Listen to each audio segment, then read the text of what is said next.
Yeah, grew up with dogs all my life. Always had dogs. Berns lives with his own pack. All right, this is Cato. He's a plot hound, but he likes balls. He also is known as Sir Bark-a-Lot. We have Argo, the yellow dog. Finally, we have Thor, the German Shepherd. Hey, come on, go.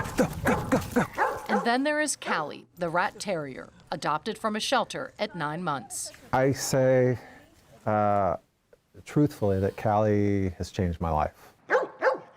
I went to Mark, who I knew from training our other dogs, and I said, do you think we could figure out a way to train dogs to go in the scanner? Suddenly, Berns went from studying humans You get one for watching too. to this. Callie just happened to be available.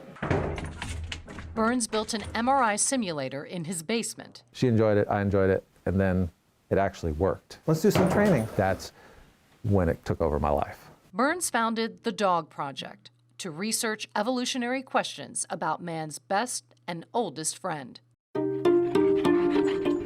Dogs are the first domesticated animal. Sorry, cats. When humans finally put down roots and began living in communities thousands of years ago, our relationship with dogs began. When people started settling down, the wolves that were hanging around eventually turned into the dogs. And nobody knows how exactly that happened. But the end result is that the animals that became dogs have properties that we selected for living with us. These are the animals that we either purposely selected or they self-selected for wanting to be with us. First, probably for the food that we gave them, but very quickly for companionship. Researchers have found graves of early humans buried with their dogs. This is a 12,000-year-old tomb from North Israel showing a woman with her hand resting on her dog.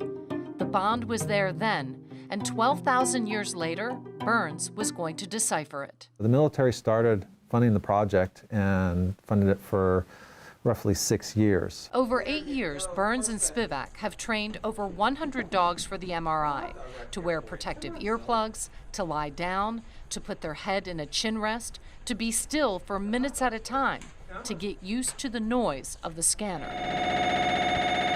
We're the first to train dogs to go in an MRI, completely awake, unrestrained, meaning no leashes, no straps or anything, and collect usable data from their brains while they're engaged in an actual task.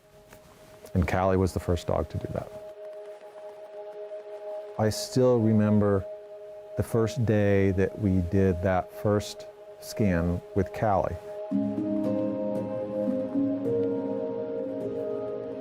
We judge dogs by breed, by their looks, by their behavior. Berns' research eliminated the external, going straight to the ultimate source, their brains, discovering the truth of how dogs see, interact, and feel about the world and us. They perform jobs for us that no other animal does. They detect explosives, they detect drugs, they search for missing persons, they detect bodies, they detect cancer. We ask them to do all sorts of things. And so, again, we don't know how they're doing it. We really don't have a clue. They help people. They act as assistance dogs, emotional support animals, service dogs.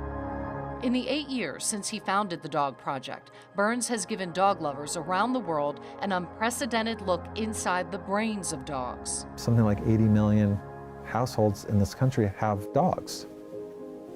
You know, almost half the households in this country have a dog. So they are incredibly important to people. We expend a lot of money on them. Many of us treat them like family members, and so it's like, why wouldn't you want to know something more about a family member that you live with, that you share your bed with?